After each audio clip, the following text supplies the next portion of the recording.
நானே சப்டைட்டில் பார்த்துட்டு வந்தேன். எனக்கு இப்போ லாங்குவேஜ் தெரியாதனால புரியல. வேற யார்கிட்ட கேளுங்க. பார்த்த வரைக்கும் படம் நல்லா இருக்கும். நம்ம ஸ்டாருங்க நல்லா இருந்துச்சு.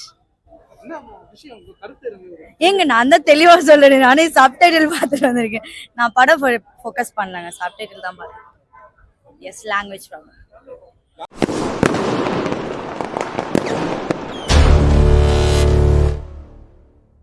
சூர்யா சாட்டர்டே அது படத்தோட ஸ்டோரி லைன் தான் டைட்டிலாக வச்சிருக்கேன். ஸோ யூஷுவல் கமர்ஷியல் ஃபிலிம், அதோட ஸ்டோரி லைன் மட்டும் கொஞ்சம் டிஃப்ரெண்ட்டாக இருக்குது. ஃபேமிலி என்டர்டெயின்மெண்ட், ஃபேன் பேஸ்க்கு என்ன பிடிக்குமோ அந்த மாதிரி ஒரு எலிமெண்ட்டாக வச்சுருக்காங்க. அது என்ஜாய் பண்ணுற மாதிரி, ஃப்ரெண்ட்ஸோட போயிட்டு பார்க்குற மாதிரி. மற்றபடி பெருசாக வந்து இந்த கமர்ஷியல்லாம் என்ன எதிர்பார்ப்போமோ அந்த இல்லை நானே பீட் பண்ணிட்டாருன்றதை விட இப்போ வந்து எஸ்டி சூர்யா வந்து அவரை வந்து ஒரு படத்துக்கு ஒரு ஆங்கர் மாதிரி யூஸ் பண்ணுறாங்க.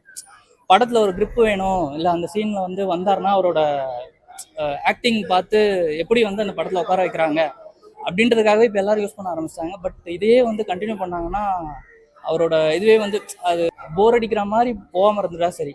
ஏன்னா எல்லாத்துக்குமே வில்லன் எஸ்டி சூர்யா வில்லன்னா படம் வந்து கிரிப்பாக இருக்கும், நல்லா இருக்கும், ஓடிடும் அப்படின்னு. பட் கமர்ஷியலுக்கு நல்லாவே ஜஸ்டிஃபிகேஷன் கொடுத்துருக்காரு. பிரியா மோகன் வந்து அவங்க வந்து பெருசாக ஸ்டோரியில் வந்து அந்த ஒரு கிரிப்பில் அது அங்கங்கே தேவைப்படுற அளவுக்கு இருக்காங்க. பட் எல்லாமே ஸ்டோரி ஃபுல்லாக வராங்க. பட் பெருசாக அவங்களுக்கு வந்து அவங்களோட பர்ஃபார்மன்ஸ் வந்து ஒரு பெருசாக கிரிப் இல்லை. அவங்க வந்து எல்லா படத்துலையும் யூஸ் பண்ணுற மாதிரி ஒரு ஃபேன்ஸ் எலிமெண்ட்டாக யூஸ் பண்ணுறாங்க பெருசாக. நானே இது வந்து சென்டிமெண்ட் இதெல்லாம் வந்து நல்லாவே ஒர்க் அவுட் ஆயிருக்கு. செகண்ட் ஹாஃப் மட்டும் கொஞ்சம் ட்ராக் இருக்குது, அது கொஞ்சம் ஷார்டன் பண்ணியிருந்தா படம் நல்லாவே போயிருக்கு. அதுதான் படத்தோட ஸ்டோரி லைனு. சூர்யா சாட்டர்டே தான் வந்து படத்தோட ஸ்டோரி லைன். அது பேஸ் பண்ணி தான் கதையே கொண்டு போவாங்க ஃபுல்லாகவே. இன்டர்வல் பிளாக் நல்லா தான் இருந்தது. இன்டர்வல் பிளாக் வந்து கிளைமேக்ஸ் பிளாட் இருக்கும், பட் அது இன்டர்வல் பிளாக்காக வச்சது நல்லா இருந்தது. அது யூஸ்வலாக ரிப்பீட்டட் சீன்ஸ் நிறையா இருக்கும். ஆனால் தெலுங்கு மூவி அப்படின்னு பார்க்கும்போது அந்த ஆடியன்ஸுக்கு ஏற்ற மாதிரி தான் படம் வந்து கொண்டு போயிருக்காங்க. ஃபுல்லாக அந்த ஃபேமிலி சென்டிமெண்ட்டு, ஃபேன்சி திங்ஸ் சொல்லுவாங்கல்ல. இப்போ தெலுங்கு படத்தில் வந்து ஃபைட்ஸ் தான் வந்து இப்போ பெரிய.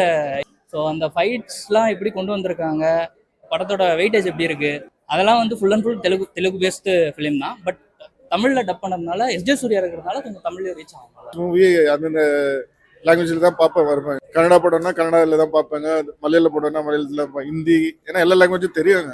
அதனால அந்தந்த லாங்குவேஜ் பார்க்க தான் வருவேங்க. நல்லா இருந்துச்சுங்க. ஆஸ் யூஷுவல் தெலுங்கு மூவி மாதிரி தான் இருந்தது. எஸ்ஜே சூர்யாங்க பின்னிட்டா இருங்க சார், ஞானி ஹீரோங்க. ஆனால் எஸ்ஜே சூர்யா தான் மைண்டில் இருக்காருங்க. ஒரு சீனும் ஸ்கோர் பண்ணியிருக்காருங்க எஸ்ஜே சூர்யா. அந்த நடிப்பு அரக்குன்றத போய் தெலுங்குலேயே ப்ரூவ் பண்ணிட்டாருங்க. பயங்கரமாக பண்ணியிருக்காருங்க.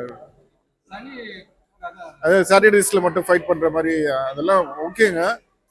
அது மூவிக்கு வேணா செட் ஆகும், ரியல் லைஃப்லாம் அந்த மாதிரிலாம் ஏதோ செட் ஆகுதுங்க. நல்லா பண்ணியிருக்காங்க. ஞானி அவர் கேரக்டர் நல்லா பண்ணியிருக்காரு. ஹீரோயின் எல்லாம் ஆஸ் யூஷுவல் இல்லைங்க. செகண்ட் ஹாஃப் நல்ல ஒரு இன்ட்ரெஸ்டாக போகுது. ஃபர்ஸ்ட் ஹாஃபோட செகண்ட் ஹாஃப் ரொம்ப நல்லா இருக்கு. ஃபைட் சீன்ஸ் எல்லாம் ரொம்ப நல்லா பண்ணியிருக்காங்க. பேக்ரவுண்ட் ஸ்கோர் சூப்பராக இருக்கு. விஜய் சூர்யா சார் வந்து சீன் எல்லாமே ரொம்ப பிடிச்சதுங்க. அவர் தாங்க ஃபுல்லா படம் ஃபுல்லா கலக்கியிருக்காரு. ஆமாங்க, மைண்ட்ல ஃபுல்லா ஒரு ஆக்டிங் தான். கண்டிப்பா கனெக்ட் ஆகும். இது ஆக்ஷன் தான், எல்லாமே ஆக்ஷன் தான், வித் எமோஷன் ஆக்ஷன். எல்லாரோட ப்ராப்ளமும் எடுத்து பண்றதுதான். பட் எல்லாருக்கும் தைரியம் சொல்ற மாதிரி தான் இருக்கும் கதை வந்து. அதுக்கு ரொம்ப பிடிச்சிருந்தா இன்டர்வல் நல்லா இருந்துச்சு. இன்டர்வல் பேங்க் வந்து நல்லா இருந்துச்சு. நல்லா வந்து சஸ்பென்ஸ் ரிவீல் பண்ற மாதிரி நல்லா இருந்துச்சு. ஆமா ஆமா, அது வந்து தெரியக்கூடாதுன்றதுனால, நம்ம தெரியாமலே வந்து இன்னொருத்தவங்க தைரியம் கொடுக்கணுன்றதுனால அந்த முகமூடியெல்லாம் போட்டு. சாங்ஸ் வந்து ஃபர்ஸ்ட் என்ட்ரி சாங் ஒன்று இருக்கும், அதுக்கப்புறம் வந்து ஒரு ரொமான்ஸ் சாங் வரும், அவ்வளவுதான்.